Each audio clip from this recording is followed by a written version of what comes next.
Hamas getting hit in Qatar, that's a big deal. And that is embarrassing to Trump. And I would be surprised if Trump actually knew. Israel is completely lawless. It is committing a genocide before our eyes. Israel is just a murderous rogue nation. Here you have Putin telling you, no, I have the cards. You can push Zelensky around in the White House, but on me, my friend, no, you can't. When you asked Ian, how should it end? I didn't hear an answer. I heard, we need to be tough, we need to be resolute, we need to be credible. That's not an answer. US President Donald Trump has stood resolutely with Israel, even as most of its allies have rushed to distance themselves from an increasingly punitive war. Yesterday's unprecedented attack on Qatar may have been a strike too far. This was a decision made by Netanyahu, not a decision made by me, Trump said, before praising Qatar as a strong ally and friend. The strike does not advance Israel or America's goals. Well, Israel bombed a residential compound in Doha, where the Hamas negotiating team were meeting to discuss the latest US ceasefire proposal. They say 5 of its members were killed, as well as a member of the Qatari security services, but the officials all survived. Diplomacy, as we understood it, has been cut to ribbons. And to that point, Trump's Alaska summit was supposed to break the deadlock on ending Putin's war on Ukraine. Instead, Russian drones over Poland have sparked fears of an all-out war with NATO. Well, later in the show, I'll be joined by global affairs expert Jeffrey Sachs. But our first big take on this remarkable and dangerous moment is from author, political scientist and Eurasia Group President, Ian Bremmer. Ian, when I heard I had you as a guest today, I was so happy because I thought, well, I need somebody with a massive brain who understands all this, who can put it into proper context, because it feels like a very precarious moment, in both these wars. Let's start with... First of all, good to see you in person. Well, great to see you. It's nice to be actually here in the UK. Absolutely. Yeah. Whenever you're here, please come in. Let's start with Israel. When I heard that they had deliberately struck in Doha at a meeting, apparently, of the Hamas negotiating team, who were meeting to discuss the latest proposal from Donald Trump. Which is the role that Qatar has been serving for quite some time. And quite laudably. Whatever's gone on in the past, they've had a lot of credit for being the sort of brokers here, the honest brokers, if you like. What was your reaction when you first heard that they'd done this, Israel? My first reaction was thinking that, wow, Qatar's been struck now by both Israel and by Iran within like a few months. Who can say that, right? It's quite something. Second was reminding myself that President Trump had just a couple of days before warned Hamas, ceasefire, take my terms that Israel says they've taken, or else you're not getting a second chance. And okay, he does all caps all the time, and he can be a bit histrionic when he posts, but it wasn't as if he's in any way concerned about Hamas getting hit. Hamas getting hit in Qatar, which is a principal non-NATO ally of the United States, biggest U.S. base in the region, even a member of the Qatari Secret Services getting killed. That's a big deal. And that is embarrassing to Trump. And I would be surprised if Trump actually knew about these strikes before. I would. I would be surprised. I was at the state dinner in Doha a few months ago for Donald Trump. The Emir of Qatar held this state dinner, big event. Yep. Huge number of influential people from around the world flew in, many of the top business people in America and so on. And the warmth and relationship between the Emir and President Trump was palpable. Yes. They go back a long way. They have great respect for each other. And I think there's genuine anger, visceral anger from the Emir, I think, and the Qataris. Of course, as they would be. For understandable reasons. But also, I think, anger from Trump / frustration that all the diplomacy may have just gone up in smoke and that the goal of the attack seems to have failed. In other words, the Hamas side is saying none of their leaders were killed. I don't think he's that frustrated about the ceasefire going up in smoke, because he's been increasingly angry that despite all the efforts by Witkoff and by others, that they just haven't been able to get to yes. And he certainly blames Hamas for that, much more than he blames the Israelis. No question there. But is he angry that the Israelis hit Qatar and that he finds out about it to apologize and not ask permission? Yeah, I think that irritated him, but I think that Netanyahu feels like he can get away with it. And especially because we have seen the Israelis be able to strike with impunity against all sorts of Iranian proxies across the region. Hezbollah, the Houthis, Iran itself. The Yemeni civilian government, right? I mean, of course, Assad himself has just fallen, and Iran directly. And Trump, of course, it was after the Israelis struck Iran that he said, well, that went pretty well. They didn't do anything in response. I want to be a part of that. So I do think that Trump has found Israel useful as a hammer in the region where the United States doesn't have to actually take the direct blowback. I think that there is some of that as well. I want to play a clip. This is from Yalda Hakim at Sky News interviewing Naftali Bennett, the former Israeli Prime Minister, last night. You've gone into sovereign territory, crossed the skies and launched this strike on a sovereign state. You know, when the U.S. went out and took out Osama bin Laden in Pakistan, they didn't notify Pakistan in advance. That was also a sovereign country. You have to do this in order to eradicate terror. So what he said is technically correct. What is the difference between the two scenarios? Well, again, this is a group of political operatives that are engaged in negotiations at the behest of Qatar, which is an ally of the United States. Qatar has served that role directly. The United States has appreciated and asked them to do that engagement. The U.S. is getting frustrated, and the U.S. is getting frustrated with the Palestinians more broadly, not just Hamas. And the U.S. certainly considers Hamas to be terrorists directly, as they did do Al-Qaeda and other organizations. But hitting Qatar directly is a huge embarrassment to the United States. Hitting Pakistan when they've been facilitating having bin Laden there and the United States had no idea that that was actually happening in Abbottabad, that's a very different story. So clearly trying to make that as some kind of these are equivalencies, that is on its face just wrong. Israel is barreling through Gaza City in particular, mass destruction, hundreds and hundreds of people being killed on a weekly basis still. It's obviously utter hell for the innocent civilians caught up in this in Gaza. They seem to be acting with some form of impunity, Israel, with no sign that anyone has an ability to rein them in. Where does this take us? The senior leaders I've spoken to in Israel say that Israel has shifted from deterrence to threat eradication, and that they understand that that's hurting their brand. They've had those conversations, they've seen the studies, but it's not in any way slowing them down. In the case of Gaza, that means continuing with this war. It also means creating conditions where Palestinians, increasingly large numbers of Palestinians, find it unlivable and leave. Facilitated by the United States. You'll remember when Trump met with the Jordanian king, pretty embarrassing meeting for the Jordanians. The Egyptians chose not to participate in all of that, saying we're going to create a Riviera on the Med, and the Palestinians will all want to go voluntarily, which isn't true, but increasingly a lot of them, I think, will actually want to leave. In the case of the West Bank, there is a new plan that has been floated that Prime Minister Netanyahu is in favor of, which is no more Palestinian Authority. They view them as a terrorist organization. The United States does not, right?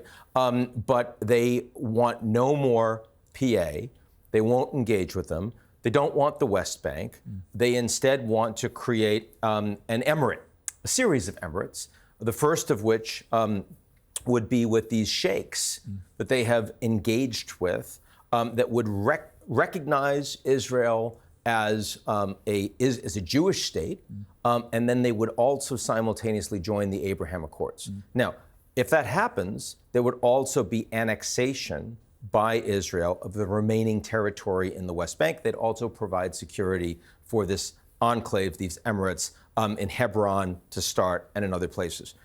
I don't see any of this as remotely acceptable to the Arab world. I don't see any of this as remotely acceptable to the Gulf states. The other important thing that's happened recently, Piers, and I'm sure you've seen this, is the United Arab Emirates, which has not only been a strong ally of the United States, but has also been one of the principal signatories of the top diplomatic achievement of Trump's first administration, the Abraham Accords. And they have said that if annexation proceeds, if there is no longer a possibility of a two-state solution, which the Israelis now categorically reject, and Trump increasingly says he doesn't support it, then they will withdraw from the Abraham Accords.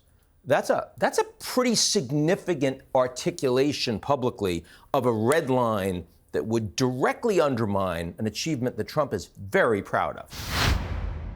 US national debt is more than $37 trillion, and these are uncertain times for the global economy. It's enough to make you think, maybe now would be a good time to buy some gold. Whether it's a hedge against inflation, peace of mind during global instability, or just sensible diversification, Birch Gold Group believes that every American should own physical gold, and they've created something special. Until the 30th of September, if you're a first-time buyer, Birch Gold is offering a rebate of up to $10,000 in free metals on qualifying purchases. To start the process, request a free information kit now. Just text Piers, P-I-E-R-S, to 989898. Make right now your first time to buy gold and take advantage of a rebate of up to $10,000 when you buy before the end of September. Text my name, Piers, to 989898. Claim your eligibility and get your free information pack. Again, just text Piers to 989898. You also have at the same time the likes of Smotrich and Ben-Gvir openly talking about ethnically cleansing Palestinians. I mean, right. just getting all of them out of Gaza, for example, which to me would constitute a war crime, wouldn't it? I mean, that is the purest personification of ethnic cleansing. Yes. And I mean, there's also been, there still is a significant debate about whether or not what's happening on the ground constitutes genocide. What do you think of that? The International Court has not yet ruled, and as a consequence... And no country has ever actually been found guilty of waging a genocide. Even in Rwanda, it was determined that did not reach the bar of genocide, which I didn't know that, actually, until the whole genocide debate came. I was stunned to hear that Rwanda wasn't a genocide. But in that context, is it reasonable to frame what Israel is doing as a genocide?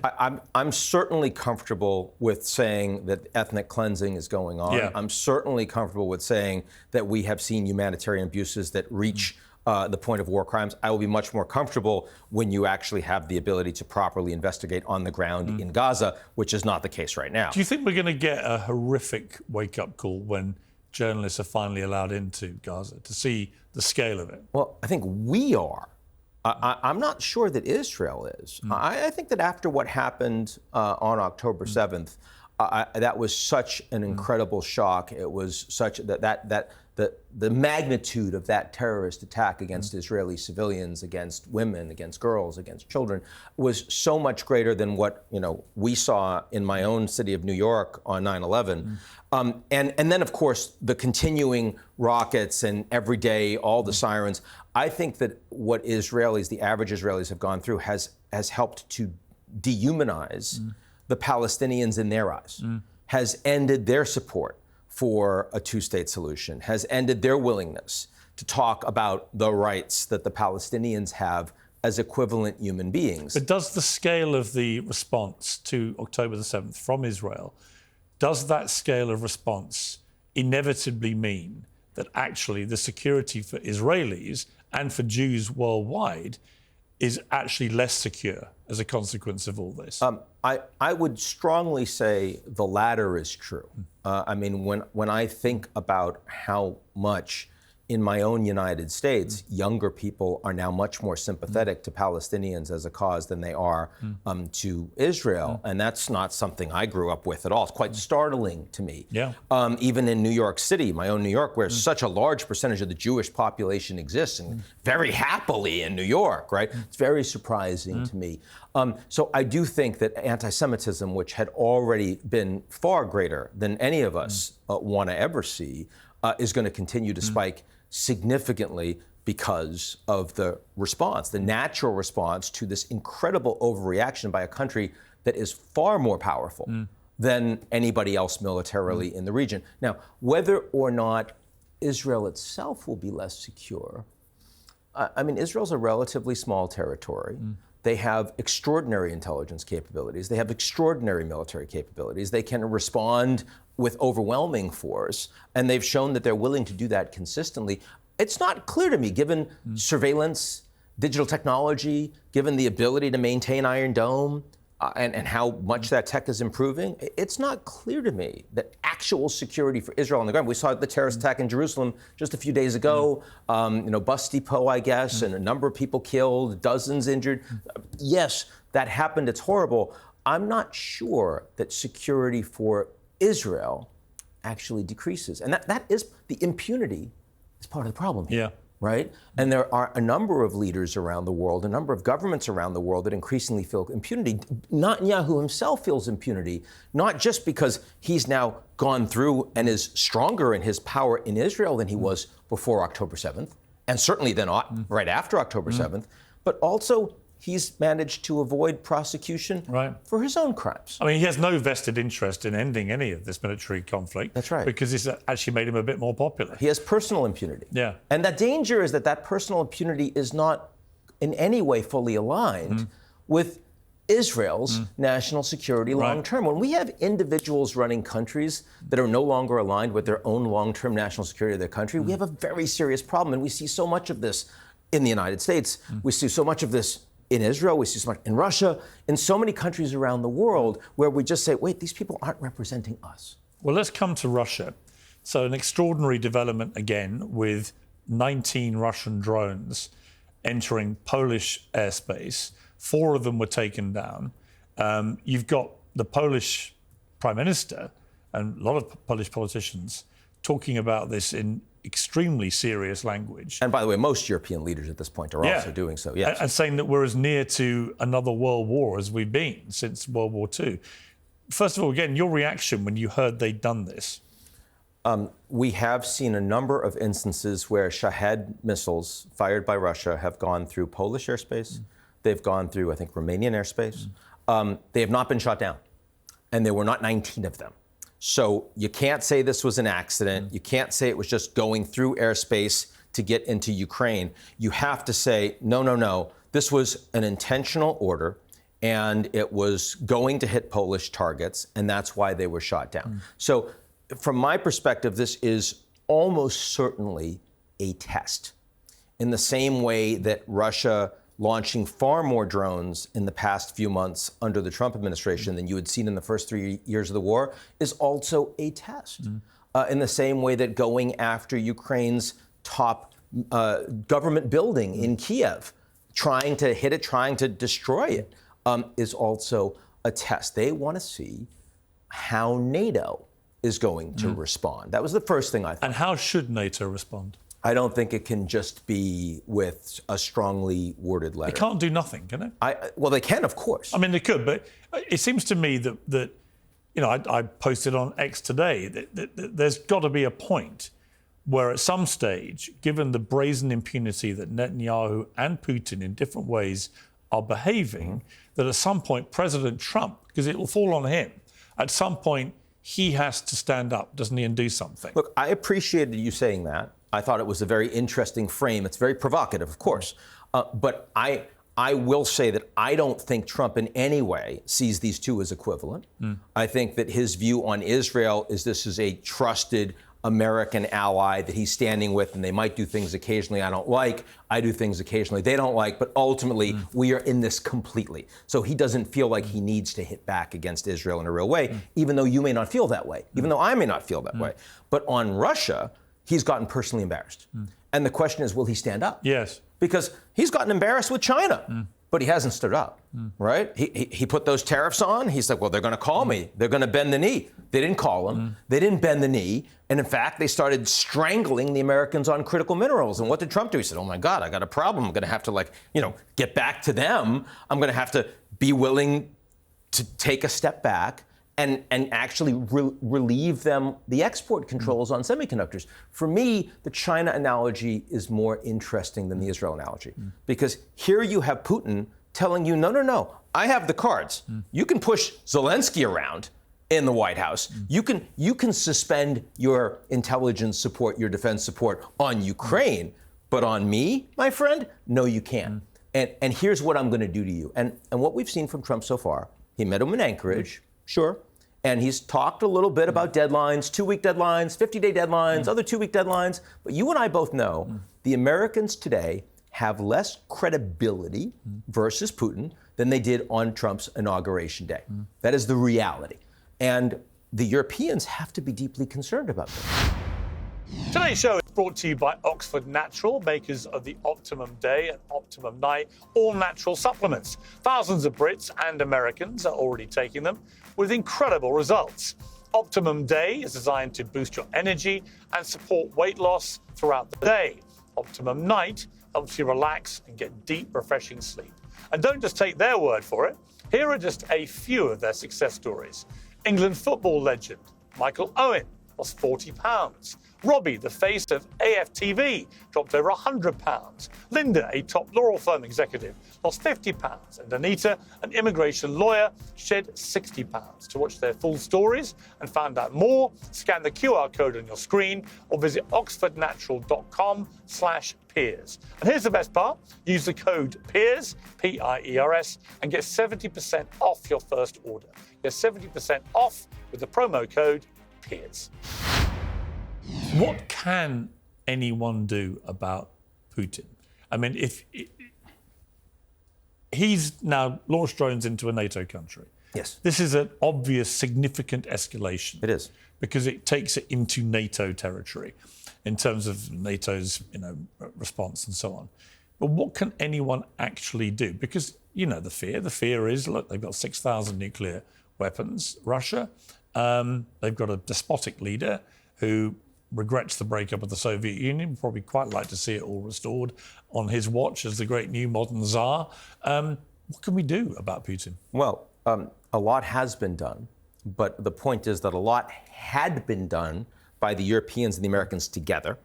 A lot is increasingly being done by the Europeans, standing up much more than they were a year ago, which 2 they years should have ago, done anyway. Which they should have done from day one. Yeah. So if the Europeans had provided the support 3 years ago that they're providing today, and I include your government, I include the German government, absolutely, the French government, we might be in a different situation. I mean, helping the Ukrainians not lose is very different from trying to help the Ukrainians actually win, beat the Russians back. And it's not like we were saying from day one, Ukraine should be able to take over Moscow. It's, no, you should kick the Russians out of territory they took illegally. Very similar. What was America's last significant successful war? It was Kuwait, Iraq, it was Bush Sr. Desert Storm. Right. 30 days. Because they went in and they illegally invaded a sovereign country and they beat them out and then they stopped. They beat them out and they stopped. And the war's gone on for too long for that. It's too asymmetrical. The Ukrainians are never going to get back all their territory. We all know that. But that doesn't mean that Putin should be able to continue to attack with impunity across all of Ukraine. It certainly doesn't mean that he should be tolerated for these strikes that we just saw into Poland. So what should we do? Well, one is now that the Europeans are standing up and doing a lot more, the United States has to be fully on board. The Europeans have to trust that now that they're taking a leadership role, that the Americans are reliable. They have to be reliable. Today, you ask Europeans, do you know if something were to happen in your country and you needed an Article 5 resolution, would the Americans come to your defense? You're not sure. That's not acceptable. You have to be sure. So that level of trust has to be stronger today than it was even when NATO was founded. The second point is that when Trump talks about a 20-day deadline, a 50-day deadline, whatever it is, there's got to be consequences. The only thing he said in the last week has been, well, I think that with the Europeans, that you all should put 100% tariffs on the Chinese and on India. He knows they're not going to do that. He knows that's an incredibly tall order that the Americans wouldn't do themselves because of the costs. It's not credible. When your own president comes out that way, right, you know that this is not going to work. And so, look, I know you have Jeff Sachs coming on. He's going to have completely different views on this, right? But and that's, I understand his perspective. But my concern is that ultimately what really matters to Americans and Europeans is not Ukraine. What matters to Americans and Europeans is NATO. It's the transatlantic alliance, and it's the credibility of our nations together to defend ourselves collectively.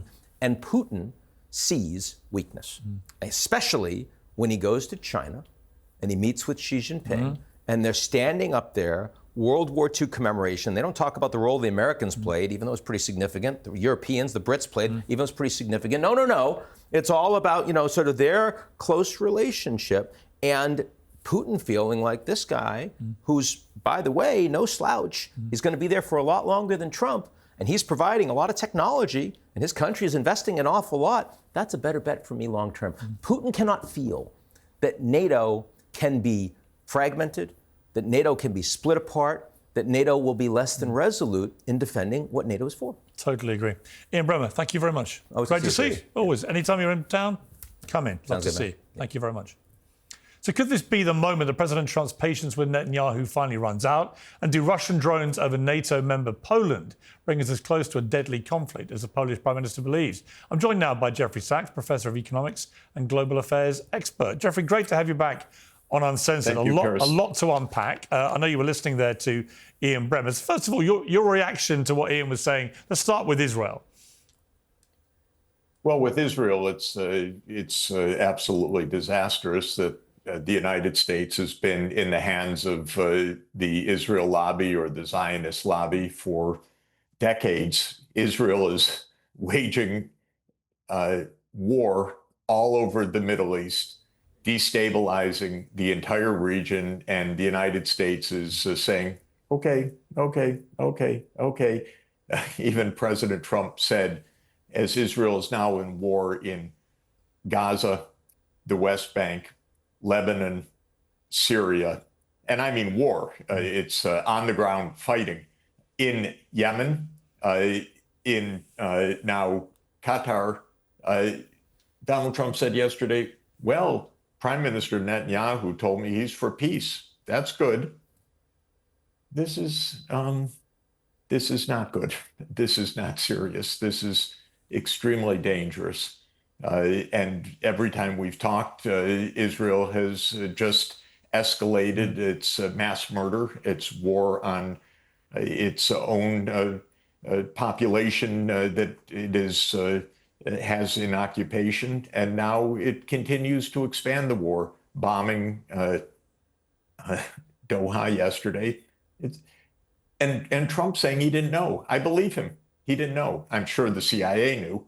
But they probably don't let Trump in on a lot of what's going on. This is all absolutely dangerous, reckless, and a very sad commentary on what passes for U.S. foreign policy. It's not U.S. foreign policy, it's Israeli foreign policy. I want to play you the same clip I played Ian, which is Yalda Hakim from Sky News talking to Naftali Bennett, former Israeli Prime Minister. Let's take a look.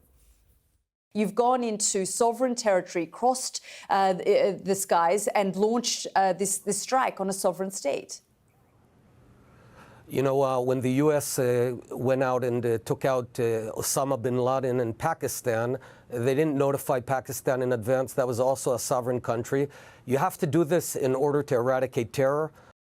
So this has been the position of Israel from the start. We were attacked in an appalling terror attack, which is obviously true, on October the 7th.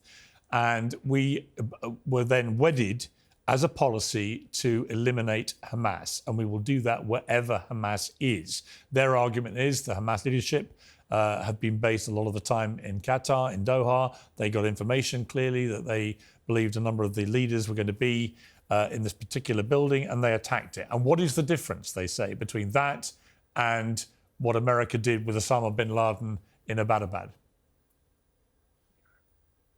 Well, I'll tell you some similarities. Indeed, the United States put Osama bin Laden on the CIA payroll in the 1980s. And similarly, Bibi Netanyahu put Hamas on the payroll. We all know that it was Netanyahu who went repeatedly to Qatar to tell Qatar, pay Hamas. They were funding Hamas. So yes, there's a lot of the similar duplicity. But basically, Israel is completely lawless. It is utterly a rogue nation. It is committing a genocide before our eyes. It is starving 2 million people. Children are dying of starvation every day. It is shooting people when they go to the food lines. Israel is just a murderous rogue nation. I have nothing else to say other than this is a country that is in brazen violation of every moral standard and every international law that we have right now. So when Naftali Bennett speaks, yes, he talks about Israel's impunity. And other Israeli leaders have said so in the last day. We will go anywhere. We will hunt anyone. Nothing is beyond our reach.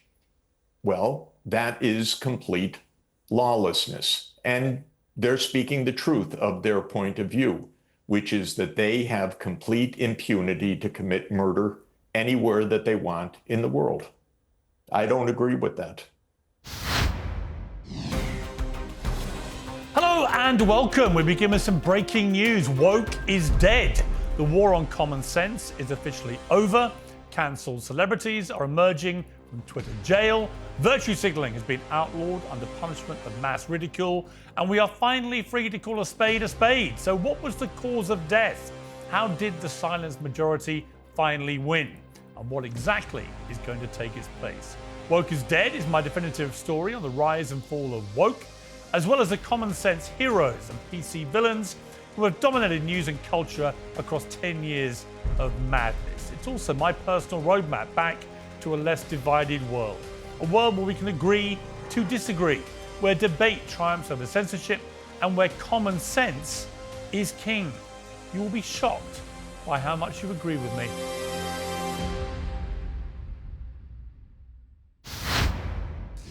What do you think happens as a consequence of the strike in Doha? It does seem a significant escalation.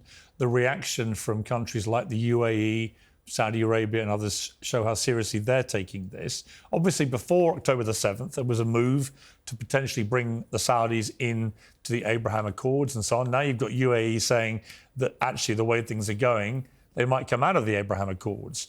There are going to be real-time consequences to this.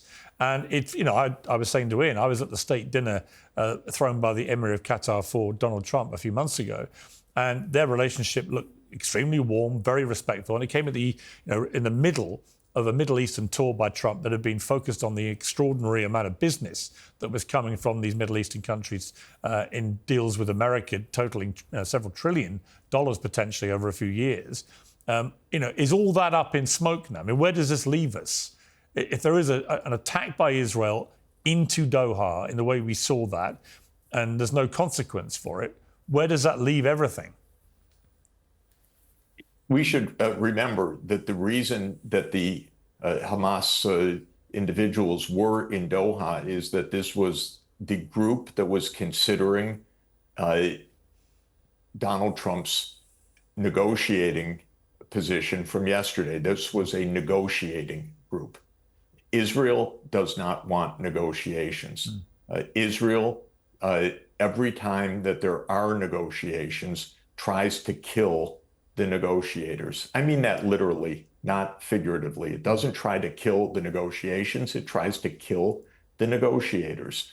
When the United States and Iran were negotiating over the status of Iran's nuclear program, they were entering the 6th round. And if you looked at what the negotiators were saying on both sides, they were making progress. That's precisely why Israel launched its so-called 12-day war on Iran, to stop the negotiations.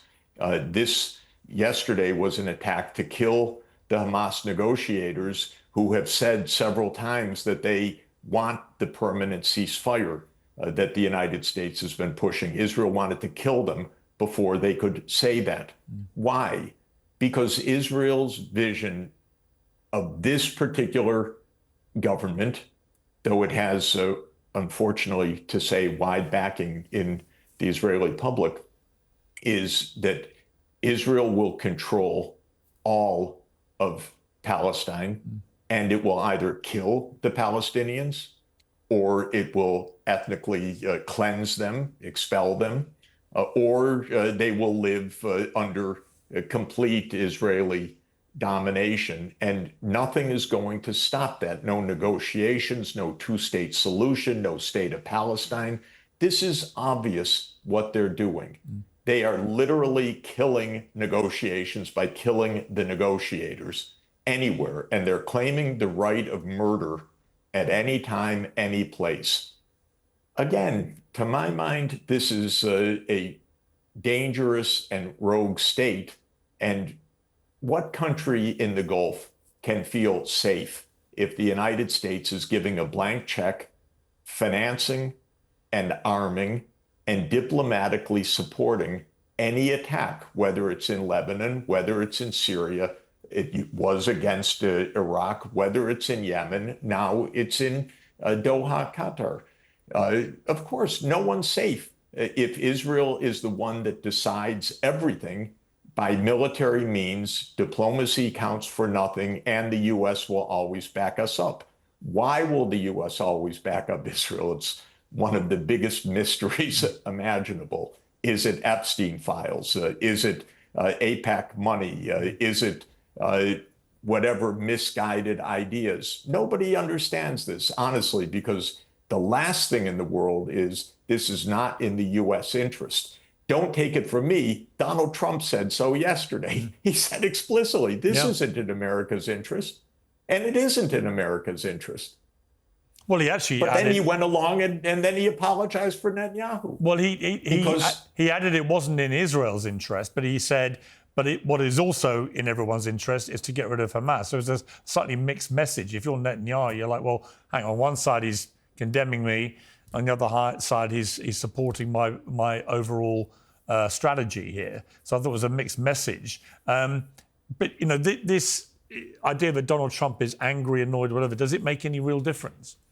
No. This is a Mossad, CIA lockup, backed up by these other things that I talked about,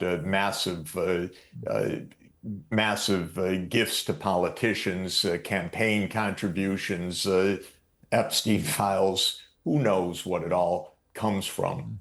But no, it doesn't make any difference. This has been proved now for 50 years. It doesn't make any difference. Let's switch gears and talk about Russia and Ukraine and this extraordinary development where Russia appears to have deliberately fired 19 drones into Polish airspace, 4 of which were shot down by Polish and NATO forces. What is your view of what's happened here in terms of the severity of this moment? We don't know. I don't know what's happened. So I can't really speak about it, in any definitive way, certainly. If Russia comes out and says, yes, we did this deliberately, this is a warning and so forth, it's a horrendous escalation. I don't know what the Russians have said about this yet. I have not seen, actually. So I don't know how to respond, but it is a sign of how extraordinarily dangerous this ongoing conflict is, something that I have felt every day for 11 years, by the way, because this war started in February 2014. I mean, Russia's come out and said it's groundless to suggest this was done deliberately, that the drones came from Ukraine and so on. But every military expert I've seen and all the intelligence that's been put into the public domain from Poland and their officials and so on, all makes it pretty clear.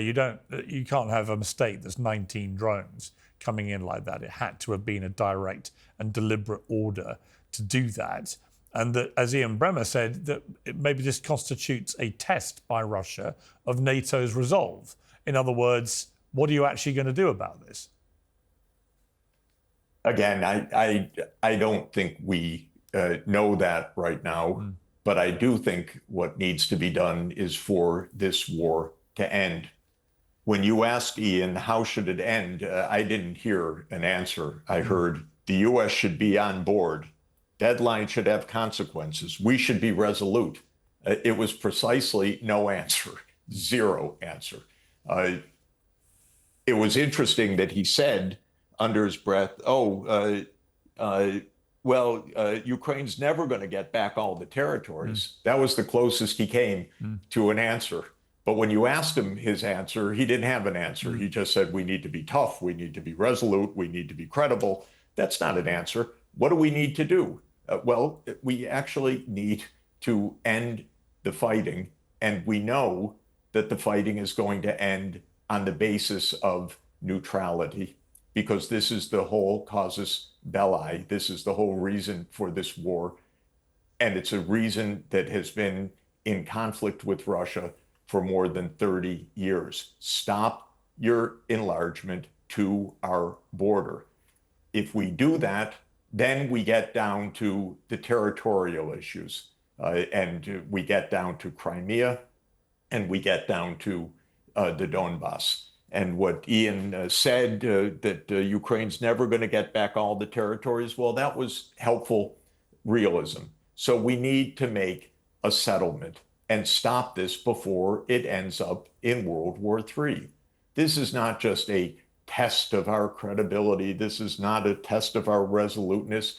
We should have thought about that 30 years ago when we started NATO enlargement to Ukraine, a crazy idea to begin with. We should have thought about that when we helped to engineer a coup in Ukraine in February 2014. We should have thought about that when we rejected the Minsk II agreements. Even after signing and unanimous support in the UN Security Council, we told Poroshenko, don't worry about it, nothing you have to actually implement. Okay, maybe we should have thought about all of that. Now we need to think about ending this before we all get blown up.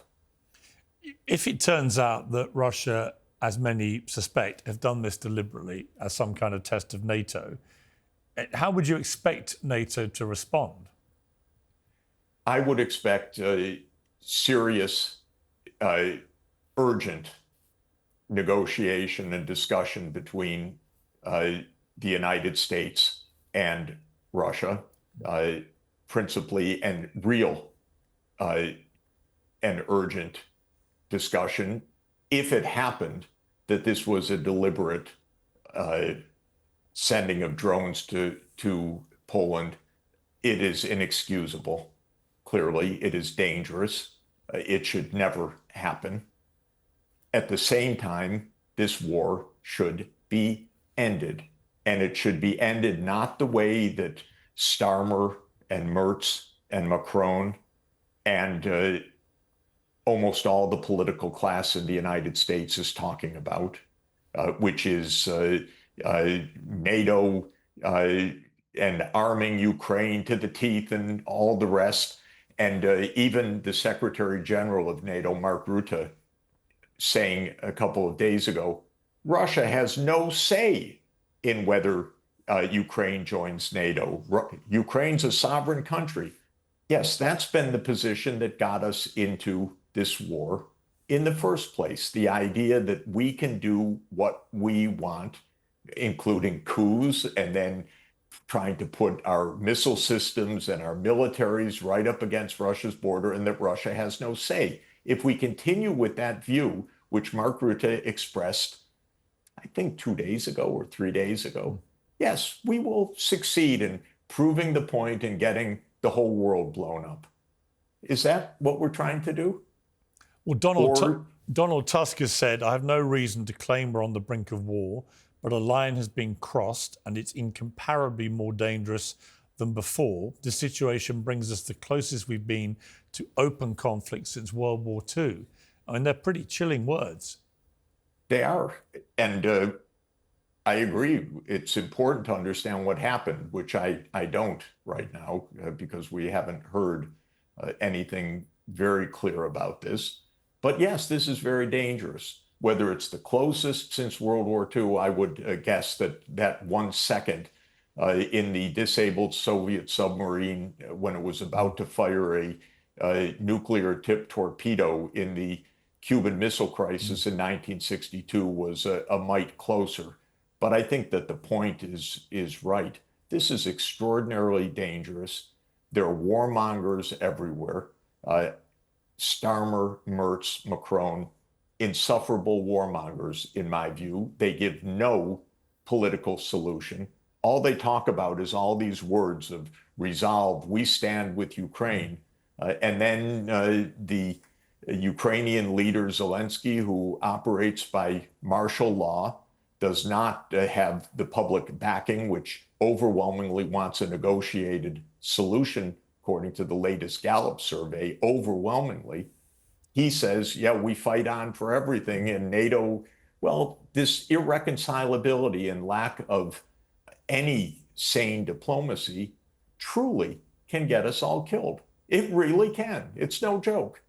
You have to sit down and end this, not this complete escalation, followed by escalation, followed by another meeting where Starmer hugs Zelensky and we talk about how evil Putin is. This is not getting us anywhere, honestly. Professor Sachs, always good to have you on Uncensored, especially on a day like this. Thank you very much. It's always great to be with you. Thank you. Well, my thanks to both Ian Bremmer and Jeffrey Sachs. We did, of course, invite a whole host of Israeli officials to defend the attack on Doha here on Uncensored, but unusually, we couldn't find anyone who would do it. Piers Morgan Uncensored is proudly independent. The only boss around here is me. If you enjoy our show, we ask for only one simple thing. Hit subscribe on YouTube and follow Piers Morgan Uncensored on Spotify and Apple Podcasts. And in return, we will continue our mission to inform, irritate and entertain. And we'll do it all for free. Independent, uncensored media has never been more critical, and we couldn't do it without you.